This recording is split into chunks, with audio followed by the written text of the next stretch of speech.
வணக்கம், நான் உங்களுடைய சரவணகுமார் ஐஆர்எஸ்.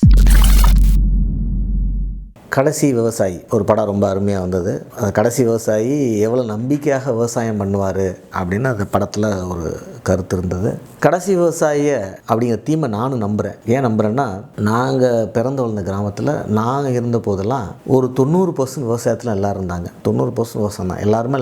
எல்லாமே லேண்டு அவங்களே டில் பண்ணுவாங்க, அவங்களே கல்டிவேட் பண்ணுவாங்க, அவங்களே இது பண்ணுவாங்க. அது முழுக்க விவசாயம் சார்ந்த ஒரு சமுதாயம் தான் அது. இப்போ லாஸ்ட்டு 30-40 இயர்ஸில் ஆல்மோஸ்ட் இந்த 50 ஏஜ் குரூப்புக்கு மேலே இருக்கவங்க மட்டும்தான் கொஞ்சம் விவசாயத்தில் இருக்காங்க.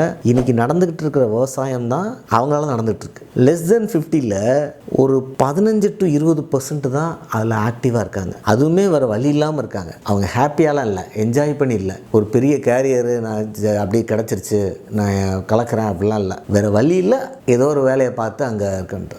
என்னுடைய கிராமத்தோட எக்ஸ்பீரியன்ஸ் தமிழ்நாடு முழுக்க இல்லை, இந்தியா முழுக்க இருக்க நிறைய கிராமத்தோட எக்ஸ்பிரஷனாக பார்க்குறேன். அப்போ என்ன அர்த்தம், லெஸ் தென் 50 இயர்ஸில் 15-20% தான் விவசாயத்துக்குள்ளே இருக்காங்க. அவங்களுமே இந்த 30-50 ஏஜ் குரூப்பில் இருக்கிறவங்கள சொல்கிறேன். 50+ போகும்பொழுது அந்த ஏஜ் இன்னொரு 20 வருஷம் கழித்து அவங்களாம் வெளியே போகும்போது இந்த குரூப்பு 15-20% இருக்கும். இவங்களும் வெளியே போகும்போது மேபி லெஸ் தென் 5% போயிடலாம். இப்போ அமெரிக்காவில் அக்ரிகல்ச்சர் பார்ட்டிசிபேட்டிங் பாப்புலேஷன் 5% தான். யூரோப் நிறைய வெஸ்டர்ன் கண்ட்ரிஸ் நிறைய கண்ட்ரிஸில் 5% தான். ஆனால் அவங்க என்ன பண்ணிட்டாங்க, லேண்டை வந்து கன்சாலிடேட் பண்ணி ஒரு 5,000 ஏக்கர்ஸ் 10,000 ஏக்கர்ஸ்னு சொல்லி மெக்கானைஸ்ட் அக்ரிகல்ச்சரில் போயிட்டாங்க. இந்தியாவுக்கு அந்த ஆப்பர்ச்சுனிட்டி இருக்கானா எனக்கு தெரிஞ்சு இல்லை. ஏன்னா நம்ம லேண்டோட ஷேப் அப்படி. இப்போ நம்ம எதிர்பார்த்த மாரியே இந்த உலகம் நடந்து போச்சுன்னா கடைசி விவசாயிங்கிறது உண்மையாக தான் இருக்கும். மக்களுக்கு எதாவது சாப்பிட்றதுக்கு ஏதாவது சாப்பாடு வந்துட்டு இருக்கிறது ஒன்றும் பிரச்சனை இல்லை. ஆனால் அப்படி சாப்பாடில் பிரச்சனை நம்ம இம்போர்ட் பண்ணுற மாதிரி ஆச்சுன்னா, இன்றைக்கி ஆயில் இம்போர்ட் பண்ணுறது ஒரு சின்ன எமோஷன்,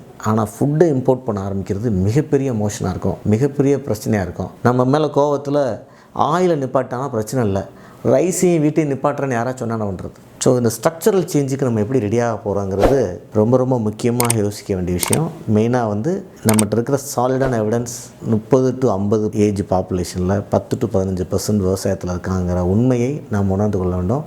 இது எப்படி சரிப்படுத்துறது, இதில் சில மற்ற பஞ்சாயத்துகள் இருக்குது. நம்ம ஆனால் தொடர்ந்து யோசிக்க வேண்டிய விஷயமாக நான் பார்க்குறேன். நன்றி, வணக்கம்.